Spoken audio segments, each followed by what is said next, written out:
مقررہ وقت پر فون پر نکاح خان نے ان دونوں کا نکاح پڑھا دیا تھا۔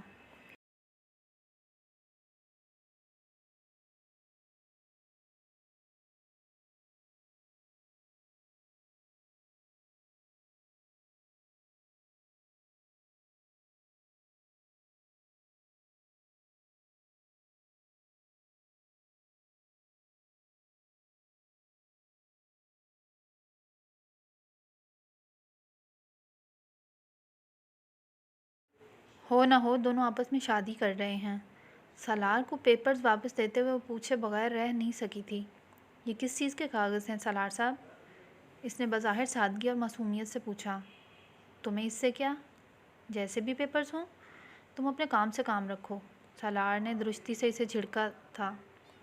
اور ایک بات تم کان کھول کر سن لو، اس سارے معاملے کے بارے میں اگر تم اپنا منہ بند رکھو گی تو یہ تمہارے لیے بہتر ہوگا، بلکہ بہت بہتر ہوگا۔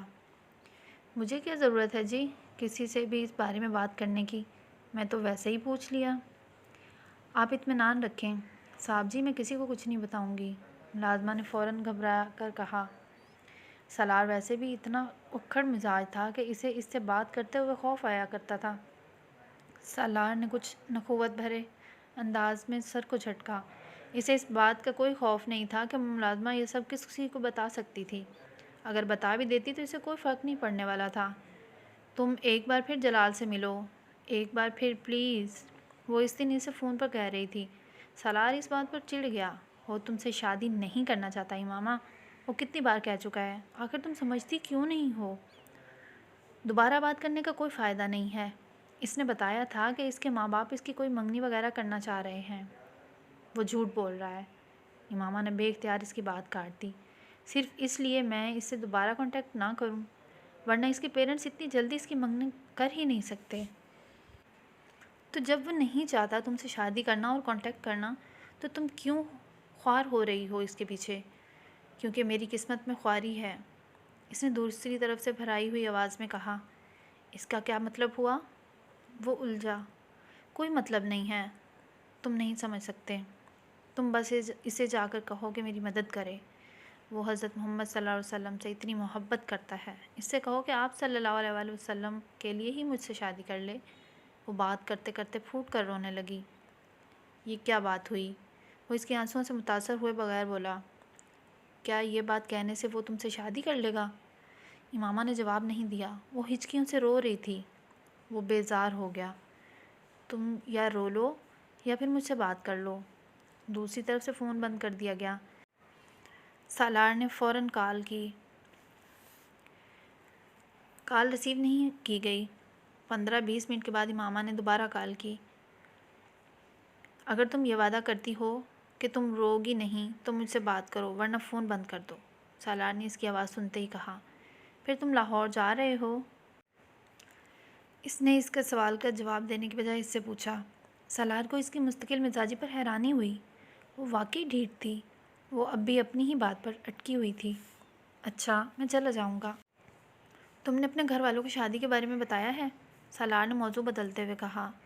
نہیں، ابھی نہیں بتایا۔ وہ اب خود قابو پا چکی تھی۔ کب بتاؤ گی؟ سالار کو جیسے ڈرامے کے اگلے سین کا انتظار تھا۔ پتہ نہیں، وہ کچھ الجھی۔ تم کب لاہور جاؤ گے؟ بس جلدی ہی چلے جاؤں گا۔ ابھی یہاں مجھے کچھ کام ہے، ورنہ فوراً ہی چلا جاتا۔ اس بار سالار نے جھوٹ بولا تھا، نہ تو اسے کوئی کام تھا اور نہ ہی اس بار لاہور جانے کا ارادہ رکھتا تھا۔ جب تم بیرف کے ذریعے اپنے گھر سے نکل آؤ گی تو اس کے بعد تم کیا کرو گی؟ کہاں جاؤ گی؟ سالار نے ایک بار پھر اسے اس موضوع سے ہٹاتے ہوئے کہا۔ اس صورت میں جب جلال بھی تمہاری مدد کرنے پر تیار نہ ہوا تو؟ میں ابھی ایسا کچھ فرض نہیں کر رہی، وہ ضرور میری مدد کرے گا، امامہ نے اس کی بات کاٹتے ہوئے پرزور انداز میں کہا۔ سالار نے کندھے اچکائے۔ تم کچھ بھی فرض کرنے کو تیار نہیں ہو، ورنہ میں تم سے ضرور کہتا کہ شاید وہ نہ ہو جو تم چاہتی ہو۔ پھر تم کیا کرو گی؟ تمہیں دوبارہ اپنے پیرنٹس کی مدد کی ضرورت پڑے گی، تو زیادہ بہتر یہی ہے کہ تم ابھی یہاں سے نہ جانے کا سوچو، نہ ہی بیلف اور کورٹ کی مدد لو، بعد میں بھی تو تمہیں یہاں پر ہی آنا ہے نا۔ میں دوبارہ کبھی یہاں نہیں آؤں گی، کسی صورت میں نہیں۔ یہ جذباتیت ہے، سالار نے تبصرہ کیا۔ تم ان چیزوں کو نہیں سمجھ سکتے، امامہ نے ہمیشہ کی طرح اپنے مخصوص جملہ دہرایا۔ سالار کو جزبز ہوا۔ اوکے، کرو جو کرنا چاہتی ہو، اس نے لاپرواہی سے کہہ کر فون بند کر دیا۔ کل شام کو ہم لوگ اسجد کے ساتھ تمہارا نکاح کر رہے ہیں، تمہاری رخصتی بھی ساتھ ہی کر دیں گے۔ ہاشم مبین نے رات کو اس کے کمرے میں آ کر اکھڑے ہوئے لہجے میں کہا۔ بابا، میں انکار کر دوں گی۔ آپ کے لیے بہتر ہے کہ آپ اس طرح زبردستی میری شادی نہ کریں۔ تم انکار کرو گی تو میں تمہیں اسی وقت شوٹ کر دوں گا، یہ بات تم یاد رکھنا۔ وہ سر اٹھائے انہیں دیکھتی رہی۔ بابا، میں شادی کر چکی ہوں۔ ہاشم مبین کے چہرے کا رنگ اڑ گیا۔ میں اس لیے اس شادی سے انکار کر رہی تھی۔ تم جھوٹ بول رہی ہو۔ نہیں، میں جھوٹ نہیں بول رہی ہوں، میں 6 ماہ پہلے شادی کر چکی ہوں۔ کس کے ساتھ؟ میں یہ آپ کو نہیں بتا سکتی۔ ہاشم مبین کو اندازہ نہیں تھا کہ وہ اس اولاد کے ہاتھوں اتنا خوار ہوں گے۔ آگ بگولا ہو کر وہ امامہ پر لپکے۔ انہوں نے یکے بعد دیگرے اس کے چہرے پر تھپڑ مارنے شروع کر دیے۔ وہ چہرے کے سامنے دونوں ہاتھ کرتے ہوئے خود کو بچانے کی کوشش کرنے لگی، مگر وہ اس میں بری طرح ناکام ہو رہی تھی۔ کمرے میں ہونے والا شور سن کر وسیم سب سے پہلے وہاں آیا تھا اور اس نے ہاشم مبین کو پکڑ کر زبردستی امامہ سے دور کیا۔ وہ دیوار کے ساتھ پشت لگائے روتی رہی۔ بابا، آپ کیا کر رہے ہیں؟ سارا معاملہ آرام سے حل کیا جا سکتا ہے۔ وسیم کے پیچھے گھر کے باقی لوگ بھی اندر آ گئے تھے۔ اس نے شادی کر لی ہے کسی سے، ہاشم مبین نے غم و غصے کے عالم میں کہا۔ بابا، جھوٹ بول رہی ہے، شادی کیسے کر سکتی ہے؟ ایک بار بھی گھر سے نہیں نکلی یہ وسیم تھا۔ 6 ماہ پہلے شادی کر لی ہے اس نے۔ امامہ نے سر نہیں اٹھایا۔ نہیں، میں نہیں مانتا، ایسا نہیں ہو سکتا، یہ ایسا کر ہی نہیں سکتی۔ وسیم اس کی رگ رگ سے واقف تھا۔ امامہ نے دھندلائی آنکھوں کے ساتھ اسے دیکھا اور کہا، ایسا ہو چکا ہے۔ کیا ثبوت ہے؟ نکاح نامہ ہے تمہارے پاس؟ وسیم نے اکھڑے لہجے میں کہا۔ یہاں نہیں ہے، لاہور میں ہے، میرے سامان میں۔ بابا، میں کل لاہور سے اس کا سامان لے آتا ہوں، دیکھ لیتے ہیں، وسیم نے ہاشم مبین سے کہا۔ امامہ بے اختیار پچھتائی۔ سامان سے کیا مل سکتا تھا؟ شادی کر بھی لی ہے تو کوئی بات نہیں، طلاق دلوا کر تمہاری شادی اسجد سے ہی کرواؤں گا، اور اس آدمی نے طلاق نہ دی تو پھر میں اسے قتل کر دوں گا۔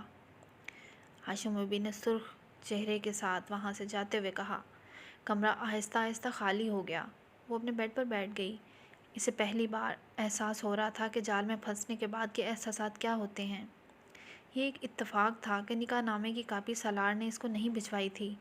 اگر اس کے پاس ہوتی بھی، وہ اسے ہاشم مبین کو نہ دیتی، ورنہ سالار سکندر کا نام نکاح نامے پر دیکھنے کے بعد ان کے لیے اس تک پہنچنا اور اس سے چھٹکارا حاصل کرنا منٹوں کا کام تھا، اور اس کے سامان سے نکاح نامہ نہ ملے گا تو اس کے بیان پر کسی کو یقین نہیں آ سکتا کہ وہ نکاح کر چکی تھی۔ اس نے کمرے کے دروازے کو لاک کر دیا اور موبائل پر سالار کو کال کرنے لگی۔ اس نے اس ساری صورتحال سے آگاہ کر دیا تھا۔ تم ایک بار پھر لاہور جاؤ اور جلال کو میرے بارے میں بتاؤ۔ میں اب اس گھر میں نہیں رہ سکتی، مجھے یہاں سے نکلنا ہے، اور اس کے علاوہ میں کہیں نہیں جا سکتی۔ تم میرے لیے ایک وکیل کو ہائر کرو اور اس سے کہو کہ وہ میرے پیرنٹس کو میرے شوہر کی طرف سے مجھے حبس سے بے جان رکھنے کے خلاف ایک کورٹ نوٹس بھیجوائے۔ تمہارے شوہر یعنی میری طرف سے؟ تم وکیل کو اپنا نام مت بتانا، بلکہ یہ بہتر ہے کہ اپنے کسی دوست کے ذریعے وکیل کو ہائر کرو اور میرے شوہر کا کوئی بھی فرضی نام دے سکتے ہو۔ تمہارا نام وکیل کے ذریعے انہیں پتہ چلے گا تو وہ تم تک پہنچ جائیں گے، اور میں نہیں چاہتی۔ امامہ نے اسے یہ نہیں بتایا تھا کہ اسے کیا خدشہ ہے، اور نہ ہی سالار نے اندازہ لگانے کی کوشش کی۔ اس سے بات کرنے کے بعد امامہ نے فون بند کر دیا۔ اگلے روز 10-11 بجے کے قریب کسی وکیل نے فون کر کے ہاشم مبین سے امامہ کے سلسلے میں بات کی اور انہیں امامہ کو زبردستی اپنے گھر رکھنے کے بارے میں اس کے شوہر کی طرف سے کیے جانے والے کیس کے بارے میں بتایا۔ ہاشم مبین کو مزید کسی ثبوت کی ضرورت نہیں رہی تھی۔ وہ غصے میں پھنکارتے ہوئے اس کے کمرے میں گئے اور اسے بری طرح مارا۔ تم دیکھنا امامہ، تم کس طرح برباد ہوگی، ایک ایک شے کے لیے ترس ہوگی۔ جو لڑکیاں تمہاری طرح اپنے ماں باپ کی عزت کو نیلام کرتی ہیں، ان کے ساتھ یہی ہوتا ہے۔ تم ہمیں کورٹ تک لے گئی ہو، تم نے وہ سارے احسانات فراموش کر دیے ہیں جو ہم نے تم پر کیے۔ تمہارے جیسی بیٹی کو واقعی پیدا ہوتے ہی دفن کر دینا چاہیے۔ وہ بڑی خاموشی سے پٹتی رہی، اپنے باپ کی کیفیات کو سمجھ سکتی تھی، مگر وہ اپنی کیفیات اور اپنے احساسات انہیں نہیں بتا سکتی تھی۔